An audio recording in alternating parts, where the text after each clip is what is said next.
سيدنا محمدا عبده ورسوله لا نبي بعده اللهم صل وسلم وبارك على سيدنا محمد وعلى آله وأصحابه أجمعين أما بعد فقد قال الله تعالى في كتابه العظيم أعوذ بالله من الشيطان الرجيم بسم الله الرحمن الرحيم إنما المؤمنون إخوة فأصلحوا بين أخويكم واتقوا الله لعلكم ترحمون.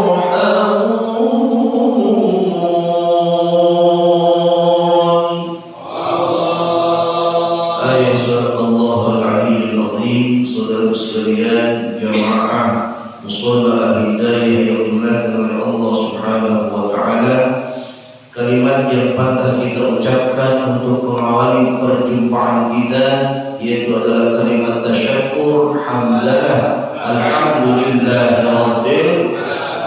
Bersyukur pada Allah Subhanahu wa taala atas berbagai macam nikmatnya, atas karunia yang diberikan kepada kita sehingga pagi hari ini kita bisa melaksanakan salah satu kewajiban kita yaitu melaksanakan subuh dan dilanjutkan dengan kajian atau ta'lim ba'da subuh. Mudah-mudahan amal saleh kita diterima oleh Allah Subhanahu wa taala. Amin. Allahumma shalli ala sayyidina Muhammad. Salawat kepada Rasulullah sallallahu alaihi wasallam, kepada keluarganya, sahabatnya, tabi'in, tabi'ut tabi'in. Kita insyaallah mendapatkan syafaat Allah dari Rasulullah sallallahu alaihi wasallam pada hari kiamat. Amin ya rabbal alamin. Jemaah sekalian yang berbahagia, ini sekarang kita akan melanjutkan materi pada bulan yang lalu. Kalau saya sedikit mengulas dan bertanya kepada Bapak, bulan yang lalu kita ceritanya sampai di mana Pak? Cerita kita Pak sampai di mana Pak? Cerita kita kemarin Pak? Ustaz, dan ini cerita Nabi Pak. Kalau Nabi kita ceritakan, maka ada satu kesimpulan, semakin dekat kita dengan Nabi, semakin baik kehidupan kita dengan Allah. Benar Pak? Semakin faham kita dengan Nabi, semakin faham kita dengan agamanya Allah. Sebab apa? Nabi itu suri tauladan kita. Apa yang kita lakukan ngikut Nabi, apa yang kita kerjakan nyontoh Nabi. Benar apa enggak? Maka kalau misalkan kita sekarang sedikit-sedikit tahu tentang Nabi, maka insya Allah kita akan bahagia Pak. Kita akan senang di dunia dan insya Allah nanti pasti akan senang di akhir. Amin ya rabbal alamin. Jemaah sekalian yang berbahagia, pada bulan yang lalu saya ingatkan Pak nih. Bulan yang lalu itu kita sampai pada cerita bagaimana orang-orang yang disiksa oleh orang kafir yang kemudian diselamatkan oleh Sayyidina Abu Bakar As-Siddiq, dan Sayyidina Abu Bakar As-Siddiq itu menyelamatkan banyak orang. Nah kemarin adalah yang kita ceritakan bagaimana kejaman orang kafir terhadap Bilal bin Rabah. Bilal bin Rabah itu sampai-sampai alhamdulillah sampai-sampai kemudian seperti tidak ubahnya seekor binatang yang dimainkan oleh anak-anak kecil ditarik ke sana, ditarik ke sini, sehingga tanpa ada daya untuk melawannya karena lemahnya fisik yang dialami oleh Sayyiduna Bilal bin Rabah dan kekurangan cairan, kekurangan makanan. Saudara sekalian yang berbahagia, pada pagi hari ini saya akan melanjutkan cerita yang berikutnya yang nanti akan kita bisa ambil ibrah dari cerita itu. Kita bisa ambil pelajaran dari cerita itu. Apa lanjutannya? Lanjutannya adalah bagaimana kekejaman yang dilakukan oleh orang-orang kafir terhadap yang namanya Hamamah. Siapa namanya Pak? Hamamah Ummu Bilal, yaitu adalah ibunya daripada Bilal. Lalu kemudian kita cerita juga namanya Amir bin Fuhairah. Siapa namanya? Amir bin Fuhairah. Hamamah Ummu Bilal Amir bin Fuhairah ini kana yu'adzibu hatta la yadri ma yaqulu. Dia disiksa, yu'adzibuhum, mereka disiksa, mereka dianiaya sampai mereka ketika puncak dianiayanya mereka, sampai-sampai mereka gak sadar apa yang diucapkannya, gak ngerti. Saking apa? Saking sudah sangat tidak mengenakan, sehingga antara badan dengan fisiknya tidak nyambung Pak. Badan dengan pikirannya tidak nyambung Pak. Maka ini berarti siksaannya sangat kejam, sangat keji. Lalu kemudian siapa lagi Pak yang disiksa? Abu Fukaiha. Abu Fukaiha ini adalah seorang budak yang dimiliki oleh Safwan bin Umayyah bin Khalaf. Begitu kejinya orang-orang kafir yang kemudian melihat kekejian itu, lalu kemudian dibebaskan oleh Sayyidina Abu Bakar As-Siddiq. Masya Allah. Nah jemaah sekalian yang berbahagia, saya lanjutkan lagi Pak. Ternyata ada satu atau banyak lagi orang-orang yang disiksa oleh orang kafir gara-gara menyatakan keimanannya kepada Allah. Nih, jadi kalau ente ngaku beriman pasti diuji sama Allah. Kemarin bilang, sekarang kita cerita ibunya bilang. Lalu si Amir cerita Pak, orang beriman pasti diuji sama Allah. Kalau ente belum merasa diuji, berarti ente belum diuji keimanannya sama Allah. Kalau ente merasa cinta sama perempuan, maka perempuan yang ente cintai itu akan menguji kekuatan cinta ente. Benar nggak Pak? Kira-kira begitu. Woi, benar Pak itu? Serius ini saya ngomong. Ente punya teman yang ente cintai nih dulu, tapi bukan sekarang, dan sekarang. Dulu baru udah bawa tanah gitu deh ya. Nah, kamu inget ke tasbih, pikir, udah gitu aja. Gak usah mikirin perempuan, gak usah. Kalau Uber kedua kali, boleh nggak dia gitu? Boleh. Asal. Nggak boleh. Ingat begini. Nih Pak, dulu waktu kita cinta sama seorang perempuan nggak langsung percaya Pak ketika kita bilang I love you, benar nggak? Perempuan nggak langsung oke dah ketika kita bilang aku sayang kamu, enggak. Perempuan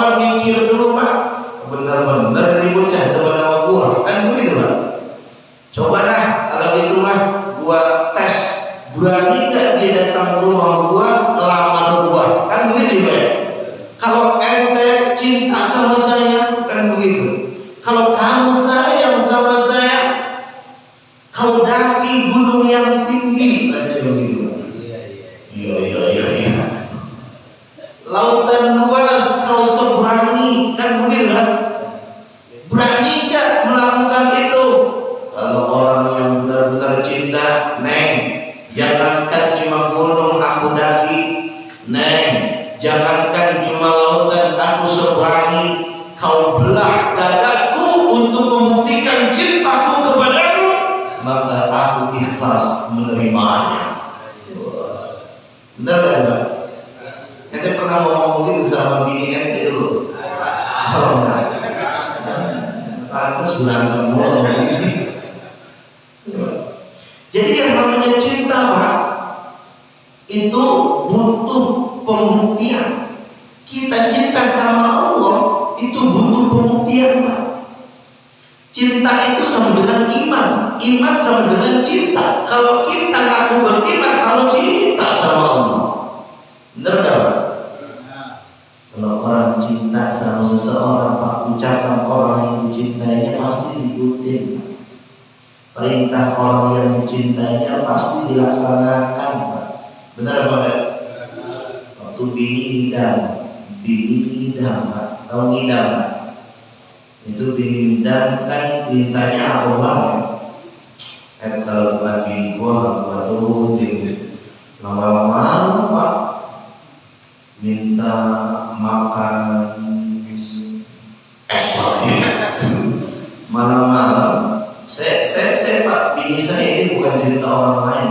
Bini saya malam-malam minta makan otak-otak yang ada di terminal, Pak. Waktu itu kan ada banyak jualan orang-orang arah terminal itu makanan-makanan ringan. Itu ada otak-otak, kita pernah beli waktu dulu, Pak. Belum hamil istri saya, otak-otak soalnya enak. Pas hamil minta otak-otak, Pak, jam 12 malam, Pak. Coba, Pak. Kalau kita cinta sama bini, jalan apa enggak? Woi, jawab, jalan apa enggak? Kalau kita enggak cinta, jalan apa enggak? Ya kagak, Pak. Udah tidur. Jam 12 malam minta otak-otak. Orangnya kayak ada apa kagak kalau disuruh. Tuh, Pak. Kita cinta sama istri, kita cinta sama perempuan ada buktinya, kita cinta sama Allah harus dibuktikan. Kita beriman sama Allah harus dibuktikan. Nah, para sahabat yang kita ceritakan, mereka telah membuktikan keimanannya, tidak bergoyang, bahkan jasadnya terkoyak, bahkan badannya rusak, dianiaya, disakiti, tidak pernah bergeser keimanannya selain hanya kepada Allah Subhanahu wa ta'ala. Ustaz, saya dikasih duit 1 M, tapi saya suruh pindah agama, Ustaz. Kira-kira saya ambil duitnya apa bagaimana, Ustaz? Diambil apa? Duitnya.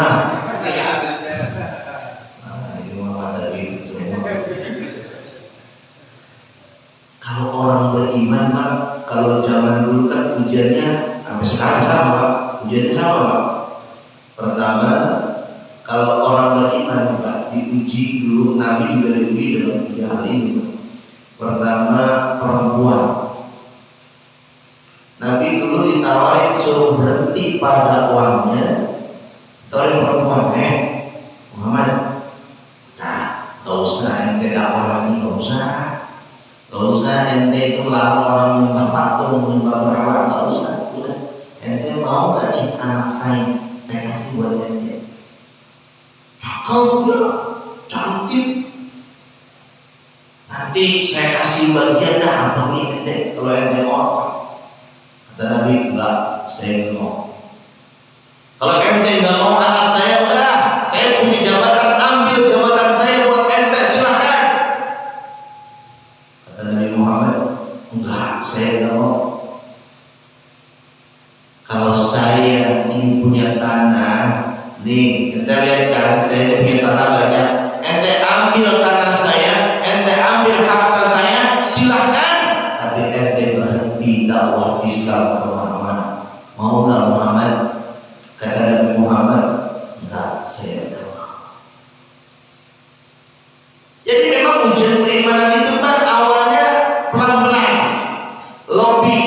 di lobby dulu kita. Ente mau nggak bina agama nih? Saya kasih duit, saya kasih super mie. Banyak orang dikasih satu super mie pindah, ada nggak itu? Sekarang ada yang pakai koko, pakai peci, pakai sarung, berangkatnya bukan ke masjid, Pak. Berangkatnya bukan ke musola, Pak. Adanya yang ke sono. Nah itu kira-kira orang benar apakah ada Pak? Setiap agama itu punya ciri-ciri, Pak. Kalau orang pakai peci, pakai koko, pakai sorban, pakai sarung, berangkatnya ke selain masjid sama ke selain musola, itu otaknya kemana ke orang? Bener apa otaknya? Sama begini Pak, contohnya ente pakai pakaian renang, tapi ke pasar dikatakan PA apa enggak Pak? PA banget ya, ke pasar ke baju renang. Agak nyambung, bener gak?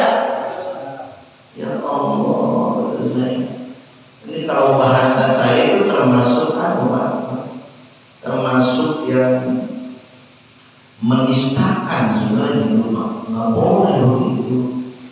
Menista agama itu sebenarnya nggak boleh. Tapi itulah begitu terjadinya. Makanya mudah-mudahan iman kita dikuatkan sama Allah. Apalagi sekarang Pak, akhir zaman nih Pak, akhir zaman kita ini sekarang jangan banyakin dosa, tapi banyakin cari pahala. Punya dosa Pak kita akuin.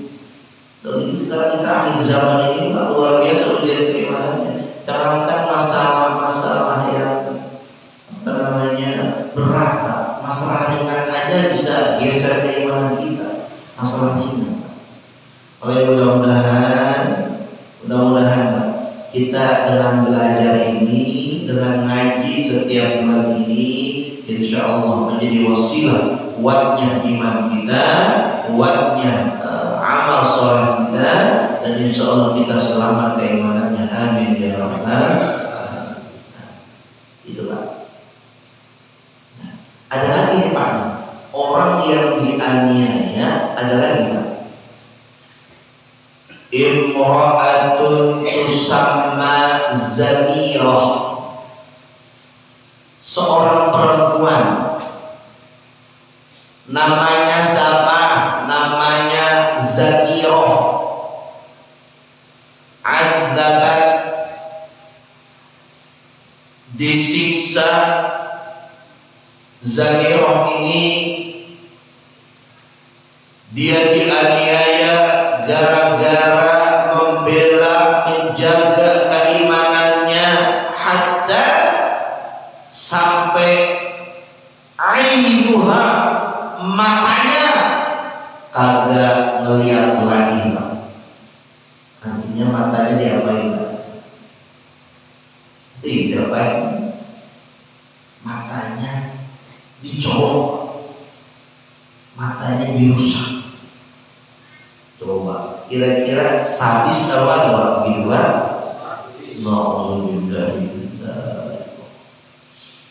Ya Allah.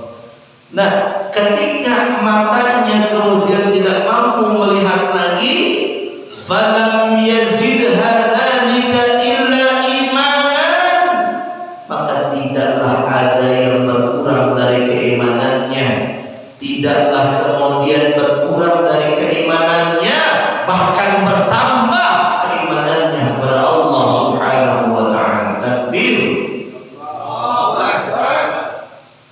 Jadi kalau misalkan kita Pak, hari ini mengalami penyiksaan seperti ini, kira-kira jawab yang jelas, kita kuat apa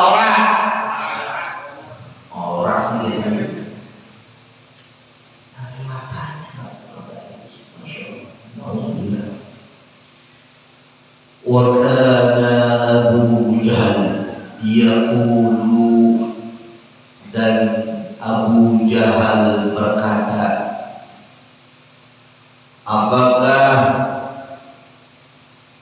kamu tidak heran,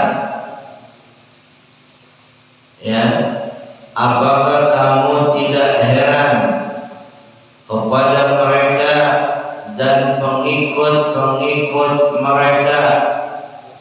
Ya Pak, jadi ini ngomongin umat Islam. Abu Jahal ngomong, kalian gak heran sama Muhammad dan pengikut-pengikutnya? Lau kana ma ata bihi Muhammad khairan, jikalau apa yang datang kepada Muhammad itu benar, kata saya Abu Jahal, kalau emang yang dibawa Muhammad itu benar, maka sebelum Muhammad, ini kata Abu Jahal, saya dululah yang seharusnya. Karena Muhammad kata benar, maka saya gak ikut-ikutan. Itu bahasanya, kata si Abu Jahal. Lalu kemudian Abu Jahal ngomong begitu, ini menjadi sebab atau asbabun nuzul ayat Allah diturunkan. Disampaikan kepada Nabi apa ayatnya?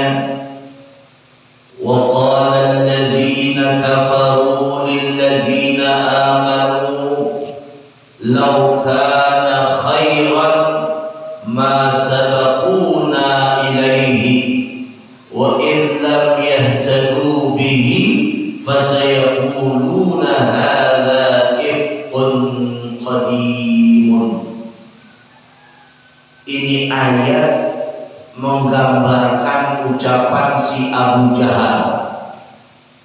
Kata Allah Subhanahu wa taala, dan dia orang-orang kafir itu ngomong bagi orang-orang yang beriman atau kepada orang-orang yang beriman, seandainya Muhammad dan pengikutnya adalah orang baik yang dijalankan adalah kebaikan, maka sebelum mereka kami dulu yang melakukannya.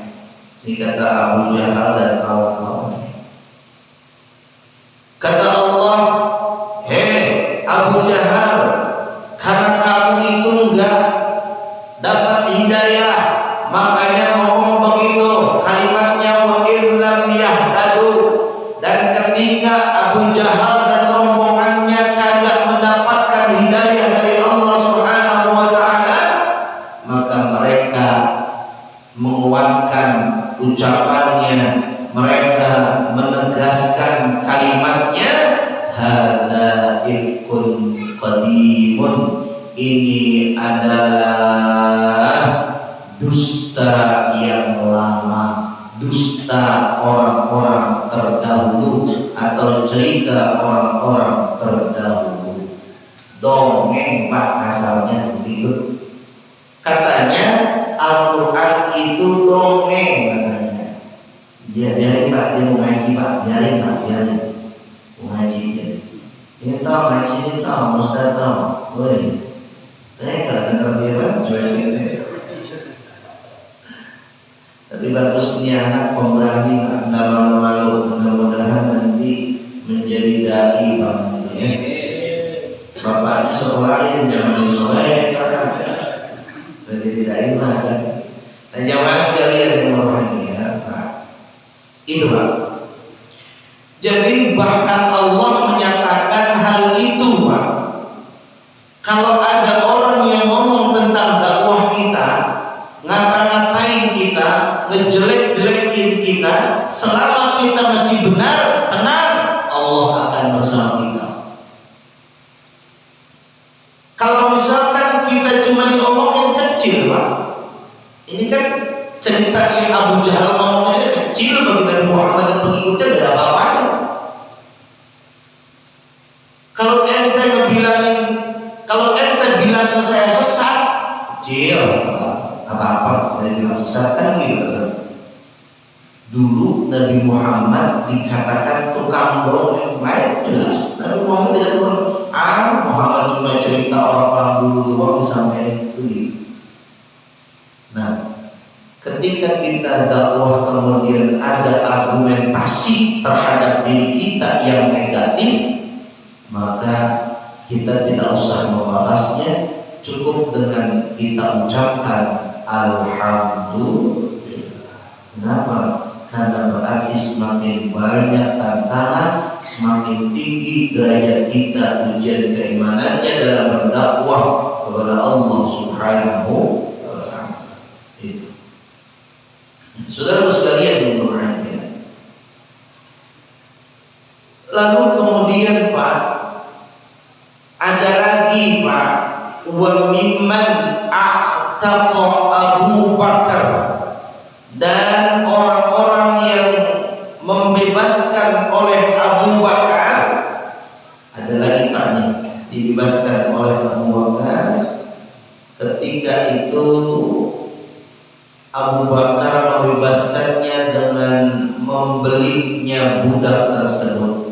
Jadi kalau orang zaman dulu ingin punya budak pada zaman Nabi, itu kita datang ke pasar budak kemudian beli budak. Sekarang ada nggak yang begitu Pak di zaman ini? Ada nggak? Misalkan nggak ada.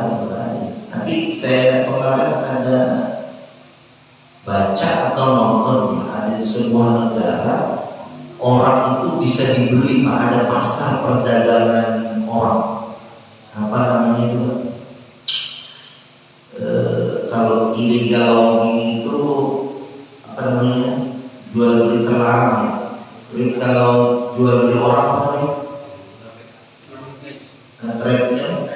Trafficking. Nah, jadi orang dijual belikan. Sekarang saya mau tanya Pak, berarti zaman jahiliyah ada, sekarang ada, sama apa enggak? Sama apa enggak? Berarti dulu zaman jahiliyah, sekarang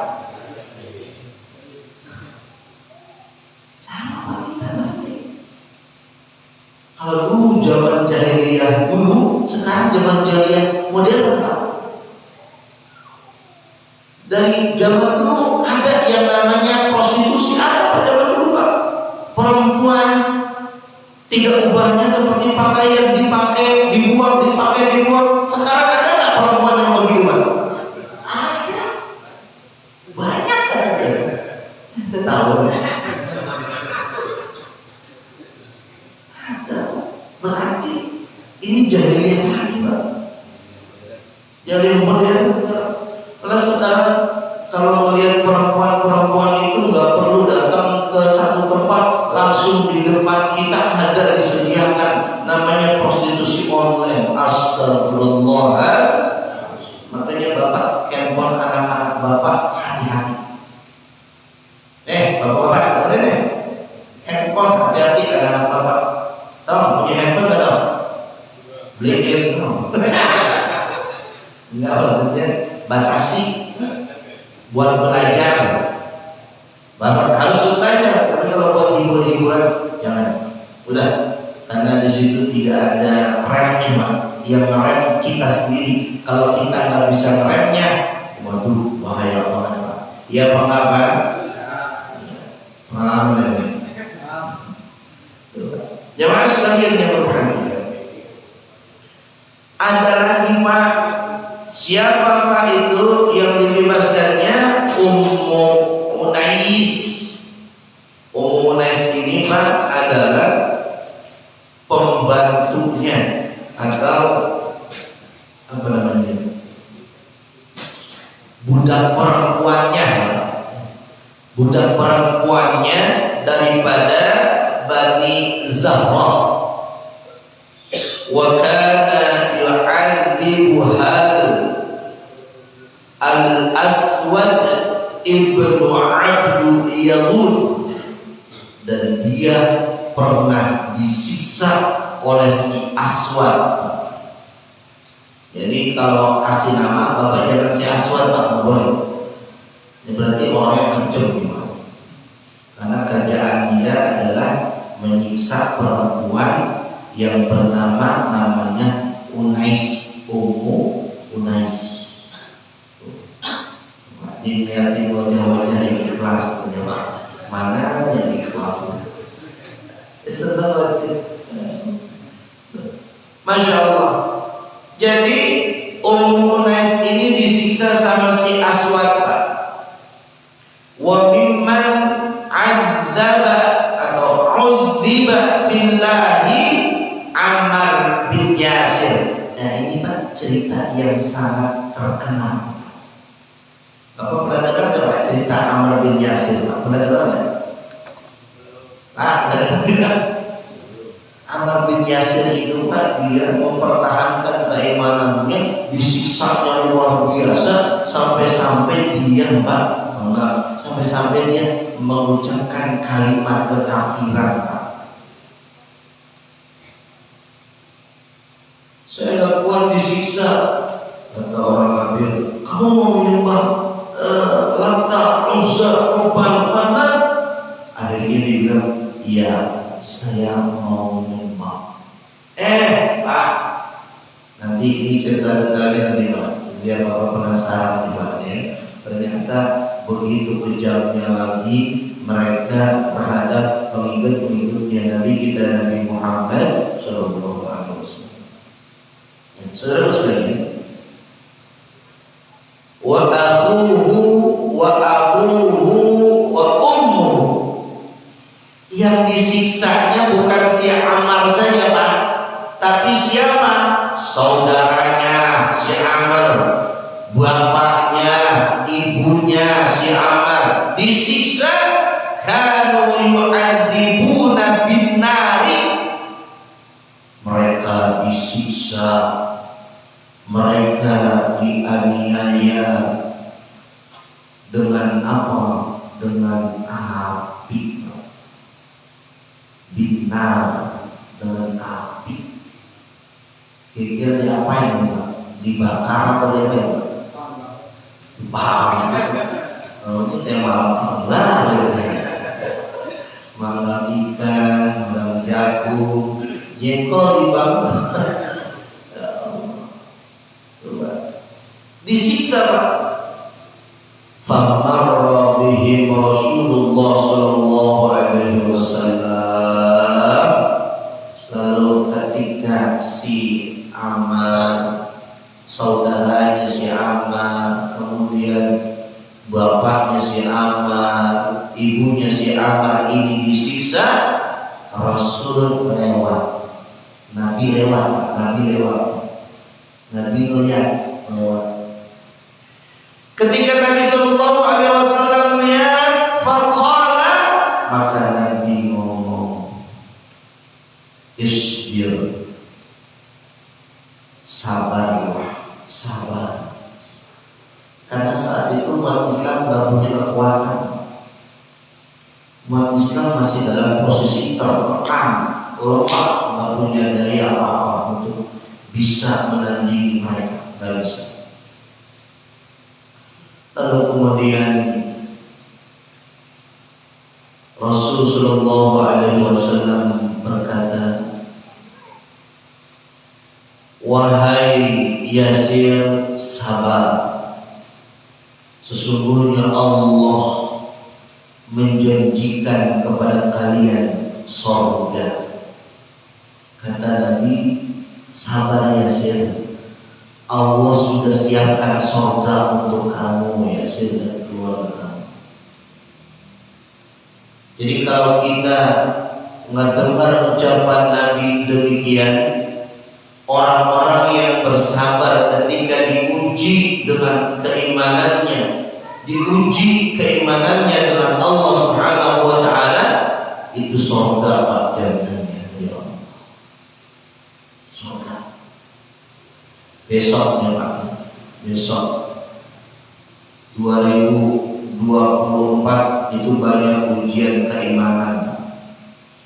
Ujian apa? Keimanan. Kok bisa Ustaz ujian keimanan 2024? Bukannya itu pemilu? Iya benar pemilu. Saya tahu benar pemilu. Tapi pemilu itu Pak ada ujiannya. Ada apa? Ujiannya apa? Nah itu dayanya. Terus terang Pak, kalau kita mau punya pemimpin yang benar, maka pilihlah pemimpin yang bisa memuliakan Islam dan umat Islam. Benar Pak? Maka kalau misalkan ente sudah pilih A nih misalnya, A nih dipilih, tapi ada yang datang ke rumah ente ngetok pintu, kira-kira dibukain pintu apa enggak? Aku dibukain? Belum selesai dan mau ngetok pintu tapi mau nyokok ente nih biar pindah ke yang lain. Kira-kira ente terima apa enggak tuh Pak sokongannya? Wah, lah ente berarti gak seperti Ammar bin Yasir sabar. Ya Allah Pak, mudah-mudahan Pak. Gini Pak, kita harus tegas Pak. Kalau Bapak nanti menerima, nanti ada tuntutan, itu bahaya Pak. Bukan di dunia yang bahaya, mungkin di akhiratnya Pak. Makanya saya Bapak setiap pemilu kagak pernah terima yang namanya begitu Pak. Dan terima. Ada yang datang ke rumah, enggak. Ya, tapi selama pemilunya model begitu Pak, yakin Pak tidak akan pernah mendapatkan pemimpin yang sesuai dengan hati nurani kita. Benar Pak? Makanya kalau bisa Pak, udah ada yang mau nyogok begitu, enggak, saya kagak mau. Ini sembakonya kagak, gue juga punya duit buat sembako. Benar nggak Pak? Nih ada duitnya, mau nggak ada kagak, gue juga kerja, gue bisa juga menghasilkan duit. Emang lu punya duit? Begitu Pak. Nanti duit yang korupsi, ya Pak. Nah, makanya saya bilang Pak, nah ini ujian keimanan banyak banget. Ente harus yakin dengan dunia ente, nggak boleh ente digoyahkan. Bahaya Pak, besok-besok kalau misalnya ente punya pemimpin boleh disokong Pak, ribet Pak ente. Ntar ente disuruh apa namanya suntik terus mau nggak ente suntik? Nah ya lanjutin. Itu Pak, banyak sekali ujian keimanan yang diberikan kepada hamba-hamba Allah yang kemudian agar diketahui keimanan. Maka Nabi kemudian ngomong Pak, Nabi doa sama Allah untuk Yasir dan keluarganya. Apa kata Nabi Sallallahu Alaihi Wasallam? Allahumma firli ali Yasir, ya Allah ampunilah keluarganya Yasir ya Allah. Kalau Yasir punya dosa dan keluarganya Yasir punya dosa, ya Allah ampunilah dia, masukkan dia ke dalam surga. Nabi yang mendoakan langsung. Jadi kita kalau selamat ujian keimanan kita didoain sama Nabi Pak kita. Yasin itu mati terbunuh Pak, nyawa melayang demi mempertahankan apa namanya keimanan. Masa kita 100.000 kita terima? Jangan. Woi dengar ini.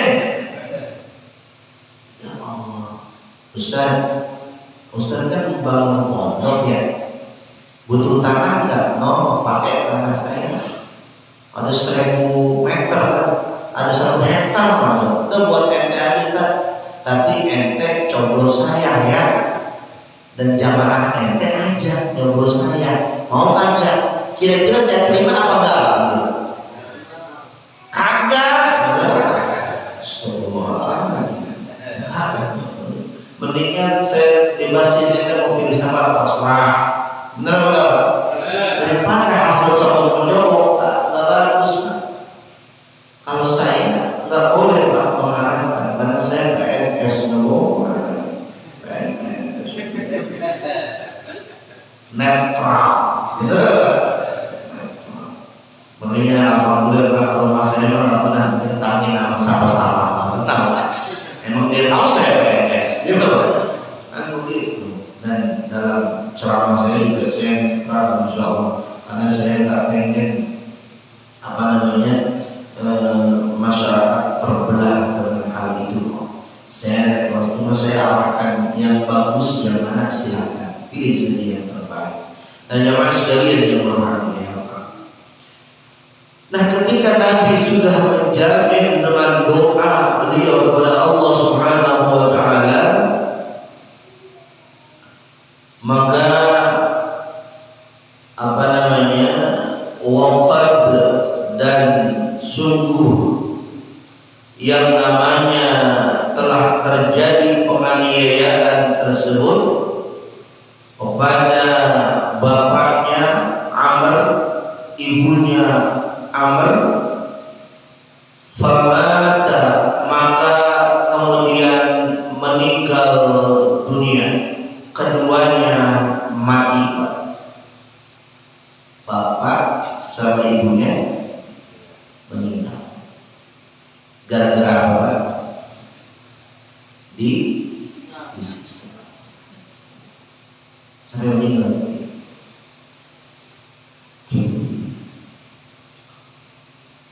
Lalu kemudian yang tersisa adalah si Ammar. Faqala bilisanihi kalimatal kufri, maka si Ammar dia ngucapin kalimat kekafiran. Kalau diperintahkan sama yang bisa, Ammar, kamu beriman gak sama Lata, Uzza, Hubal, mana? Kalau kagak saya bunuh kamu. Maka si Ammar, ya saya beriman dah. Karena udah lihat bapaknya dibunuh, emaknya juga dibunuh, dia doang nih, misalkan dia doang. Kata siapa dia dah, saya percaya sama ente, sama Tuhan ente. Lalu kemudian Pak, ketika Ammar ngomong ini, sambil si Ammar itu disiksa terus sama si Abu Jahal, karena yaj'alu lahu, kemudian Abu Jahal ini menyiapkan baju min hadidin, baju dari besi, fil yaumis shaif, di tengah suasana yang panas. Baju besi dipakein ke si Ammar di terik matahari yang panas, kira-kira menyakitkan apa enggak? Lalu kemudian si Ammar ini dengan siksaan yang begitu sadis dan dahsyatnya mengucapkan kalimat kekafiran. Lalu orang-orang Islam ketika itu ngomong, nih tetangga-tetangganya ngomong, saudara-saudaranya yang masih hidup pada ngomongin si Ammar. Faqala al-muslimun kafara Ammar, telah kafirlah si Ammar, telah kafir. Kita boleh nggak ngomong gitu? Woi, boleh nggak? Nggak boleh.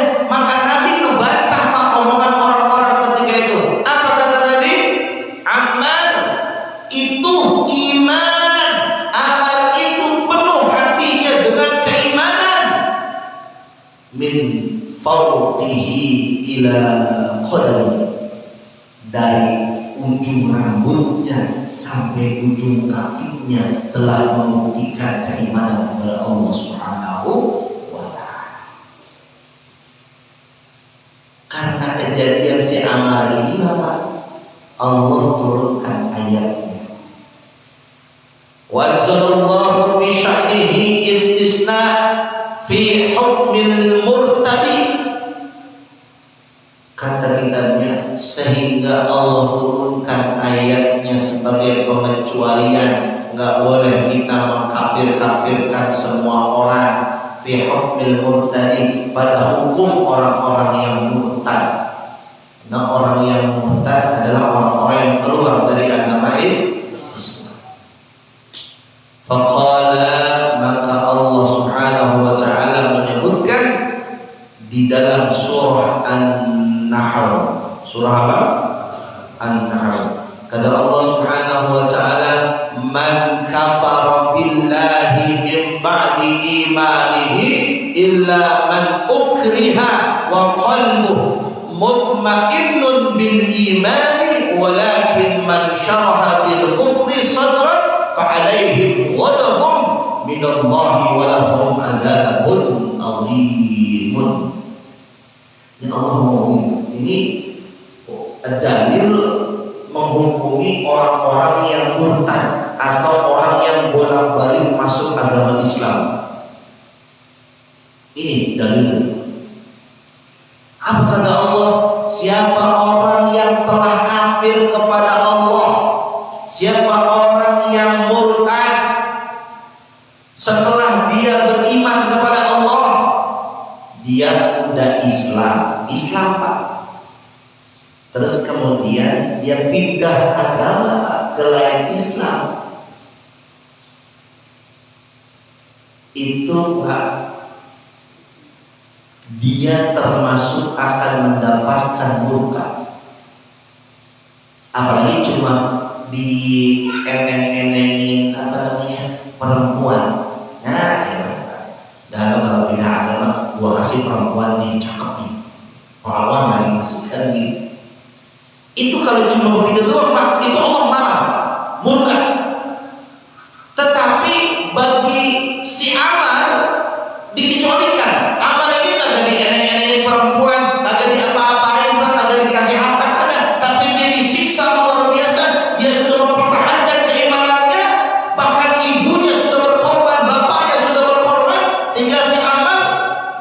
Maka Allah kasih pengecualian kepada si amal. Ketika dia mengucapkan kekafiran, kata Allah apa Pak? Illa man ukriha, kecuali di dalam hatinya ada kebencian terhadap kekafiran, dia dipaksa untuk meninggalkan agama Islam, tetapi hatinya tetap Islam, maka tidaklah termasuk di orang-orang yang kafir. Jadi si Ammar ini kafir apa kagak? Tapi kalau ada orang yang sekarang pindah agama, kira-kira kafir atau enggak? Dan kata Allah ditegaskan kalimat berikutnya, Pak. Walakin akan tetapi orang-orang yang salah ini, artinya kalau secara teksnya menjelaskan, gamblang, memaparkan. Tetapi kalau kita dalam kontekstual ini adalah maksudnya siapa orang yang berlapang dada kepada kekafiran, dia baik Pak kepada kekafiran, dia baik kepada kemunkaran, bil kufri sadran fa alaihim ghadab, maka Allah akan sangat marah kepada orang-orang yang hidup kepada kekafiran. Dia tak pindah agama Ustaz, iya, tapi dia riba kepada kekafiran, fa alaihim ghadab, maka Allah sangat murka kepada dia. Maka Allah sangat murka kepada mereka. Makanya saya mau tanya Bapak nih, kira-kira Bapak ridho gak sama kekafiran? Ridho apa orang? Bapak ridho gak ada yang memusyrikan, yang nyembah patung, yang nyembah pohon, yang nyembah apa lagi Pak? Nyembah gunung, mau yang datang ke mana? Gunung Kawi, tahu dari Gunung Kawi? Gunung Kawi ya. Banyak semua ya. Enggak, saya juga dengar Pak, katanya banyak orang-orang Kabupaten Bekasi, Kecamatan Cibitung, perumahannya. Enggak, memang saya bukan hanya di sini Pak. Saya tahu itu kalau mau sesuatu datang ke sana.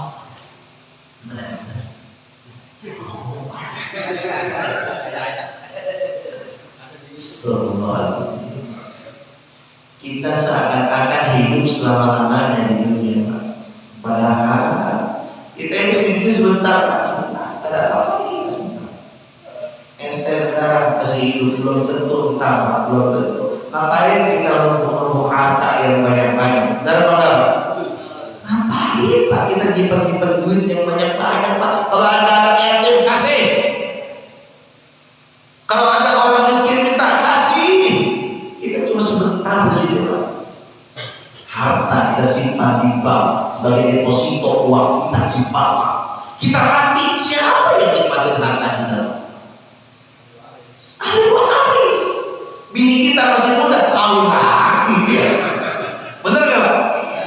Iya, udah sekarang mah kebaikan aja kita lakuin. Ngapain kita mikirin dunia bikin aset ini, bikin aset itu. Ini musola ini makin hari saya lihat makin bagus karena sumbangan dari bapak-bapak semuanya. Benar Pak? Iya, saya yakin orang sini mau nggak cinta dunia, cintanya akhirat. Amin. Besok saya mau bikin 7 lantai. Tapi emang bagus di sini tuh subuhnya aja penuh lumayan. Ada 3 baris dulu ya. Pertahankan Pak istiqomahkan, insya Allah persatuan di antara kita semakin kuat ya. Ini kayaknya Pak udah jalan. Siap. Kita coba situ Pak. Saya cerita ini Pak, kenapa saya kaitkan dengan hal ini supaya kita bisa bisa mengambil pelajaran, gitu ya. Kalau misalnya kita cerita doang, Bapak ini ngajinya ngaji subuh lagi Pak. Kalau cerita doang susah Pak biasanya. Udah kayak mau tidur diceritain Pak malam tua. Ya ada tidur, gitu Pak ya. Makanya kalau cerita-cerita yang pelajaran kayak gini pagi, dikaitkan dengan keadaan sekarang. Ya sorry Pak kalau misalkan ada yang merasa tersinggung, ya mohon maaf, gitu ya. Maafin ya Pak. Memang kerjaan Ustaz itu adalah memberikan nasihat, benar emang begitu, benar ya Pak? Bahkan agama itu nasihat, ad-dinu nasihatun. Agama itu adalah nasihat. Jadi kalau Ustaz menyebarkan agama, membawa agama, ia membawa nasihat. Kalau ada yang sesuai nasihat terima, maka kalau nggak sesuai terserah, ya nggak Pak? Tadi contohnya itu bagaimana ujian keimanan kita. Kita harus sadar bahwa kita orang beriman pasti diuji sama Allah Pak. Jangankan yang kecil, yang gede juga mungkin bisa terjadi sama diri kita ujian keimanan. Itu pasti terjadi. Itu nasihat bagi kita. Mudah-mudahan kalau kita dapetin ujian keimanan kita kuat Pak menghadapi ujian keimanannya. Amin. Kenapa saya bilang ujian keimanan? Karena apapun harus dikaitkan dengan keimanan. Apapun Bapak cari harta susah banget Pak. Cari harta susah banget. Cari duit Pak susah banget. Sampai Bapak dalam otaknya bikin lagunya digambarkan sama Mama Irama. Cari yang haram saja sudah susah, apalagi yang halal. Kan gitu ya? Lalu ada yang ngomong aja jangan didengar itu cara tidak benar, jangan didengar. Gitu Pak. Makanya kalau misalkan kita melakukan sesuatu dikaitkan dengan yang kalau imannya kuat yakin Pak cari yang halal bukan yang haram. Benar Pak? Iya. Kalau nggak punya iman Pak ya banyak orang kemarin loh di Kota Bekasi kasih. Lah anak muda umur 90 tahunan jadi begal motor. Benar? Ya Allah, bocah pendek pikiran, pendek iman begitu. Dia badan sehat bisa kerja, Pak. Iya enggak? Kalau ada kerjaan kerja di rumah saya jadi tukang air enggak apa-apa. Dia kan yang penting Masya Allah, itu karena kurang iman. Dah itu saja yang harus disampaikan. Mudah-mudahan ada manfaatnya. InsyaAllah Allah panjangkan umur kita, kita menemukan pada bulan akan datang dalam kajian Sirah Nabawi. Amin ya Rabbal Al-Fatihah. Alhamdulillah Rabbil Alamin. Iyyaka na'budu wa iyyaka nasta'in. Ihdinas siratal mustaqim, siratal ladzina an'amta 'alaihim ghairil maghdubi 'alaihim waladdallin. Bismillahirrahmanirrahim. Alhamdulillah Rabbil Alamin. Allahumma shalli 'ala sayyidina Muhammadin. Allahumma ighfir lana dhunubana wa liwalidayna warhamhum kama rabbayana shaghira. Lil muslimin wal muslimat wal mu'minin wal mu'minat al-ahya'i minhum wal amwat. ربنا ظلمنا انفسنا وان لم تغفر لنا وترحمنا لنكونن من الخاسرين. اللهم انفعنا بما علمتنا وعلمنا ما ينفعنا وزدنا علما نافعا وارزقنا فهما واسعا واجعلنا من الصالحين برحمتك يا الله يا ارحم الراحمين. ربنا اتنا في الدنيا حسنه وفي الاخره حسنه وقنا عذاب النار وادخلنا الجنه مع الابرار العزيز يا غفور يا رب العالمين. وصلى الله وسلم على النبي الامي وآله وصحبه أجمعين. سبحان ربك رب العزة عما يصفون. سلام على المرسلين والحمد لله رب العالمين. Sekian terima kasih.